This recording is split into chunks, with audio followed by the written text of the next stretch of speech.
So you are in no contact with your avoidant ex and you want them back. And then after months, they finally reach out to you. Here's what not to do. Cliffhanger. Dun, dun, dun. If you're brand new here, first of all, welcome to Confessions of an Avoidant. My name is Wando. And yeah, feel free to have a look around the channel. Okay. So what not to do if you really want to maybe get back in a relationship, have a chance at trying out the relationship again, and you both coming together and really collaborating to have a better relationship than the previous one. So if they end up reaching out to you, even if it's just to say Merry Christmas or Happy New Year, that's what my ex, who was DA, said to me when he reached out to me. He said Happy New Year, and then he started texting me more. Anyway, whatever they say, you don't want to play it too cool, but you also don't want to be too eager. Let's break those down. Let's start with the playing it cool aspect. Some people might give you advice, play it cool. Don't act like you're so interested. Make them chase you, make them grovel. Of course, everybody's different.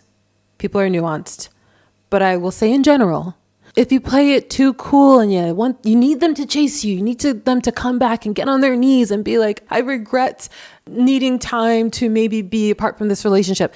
Guess what? Avoidant people, we will just feel rejected and scared. And we'll be like, oh, they don't seem interested. I thought maybe they'd want me back in their life, but they're not. They act like they want nothing to do with me.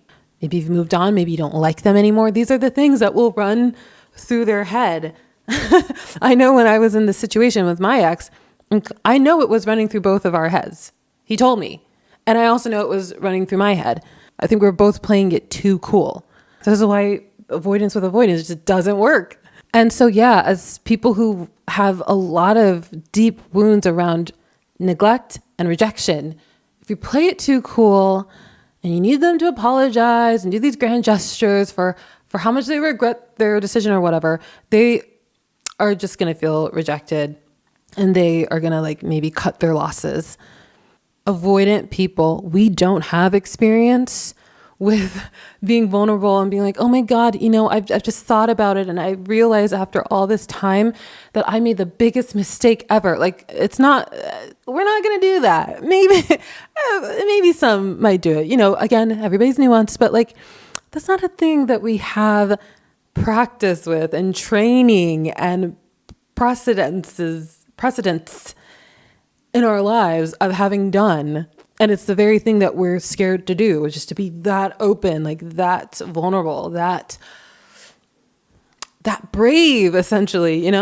That's not in our arsenal. So, sometimes if you struggle to understand why someone's not doing something, just think of yourself and things that you will struggle not to do. If you're an anxious person or even a secure person, and people are telling you during no contact, oh, move on with your life, work on yourself, focus on yourself, blah, blah, blah, blah, blah.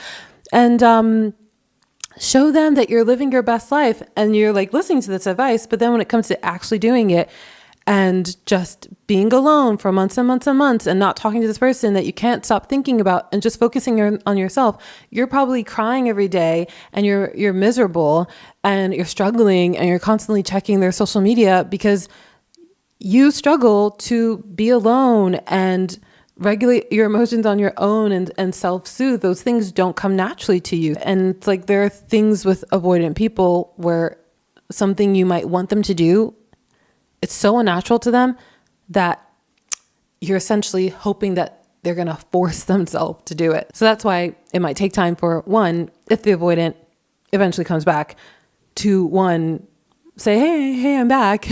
And that's why they might come back and be inadvertently back and say, Happy New Year, how are you?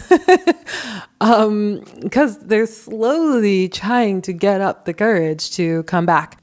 So if they do come back, acknowledge them. Be open for conversation. If it seems like they're trying to reestablish a rapport with you, validate that, like engage in it, have conversation, ask the follow-up conversations to keep the conversation going or whatever. Be interested in meeting up. Don't play it so cool where you come off aloof, disinterested, like you don't want to talk to them, like you aren't interested in maybe meeting up and things like that. However, you don't want to be overly eager either.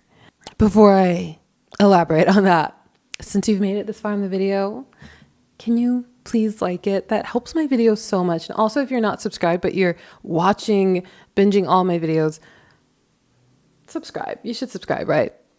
Let's subscribe. Okay, so you also don't want to be overly eager. Like, while you do want to, of course, be interested, be open, but don't be like, oh my God, come over right now. Let's get back together, blah, blah, blah, blah. Like, you don't want to like jump right back into your pre-existing patterns that weren't working and were building up to this eventual breakup in the first place. And also, I think it's important for the avoidant person to, while you don't want to play it too cool, they still should feel encouraged to show up into a reconvening of the relationship and maybe trying a little harder. Maybe some of the frustrations that you had with them, they need to like really exhibit those things have like sunk in and like they get it now. And they really realize from the time away that those are things that you're serious about, that they like really need to work on. You know, in my relationship that I talked about in a previous video that I'll link to before about when I got back with one of my exes, my anxious ex, I feel like he did a good job in the break of not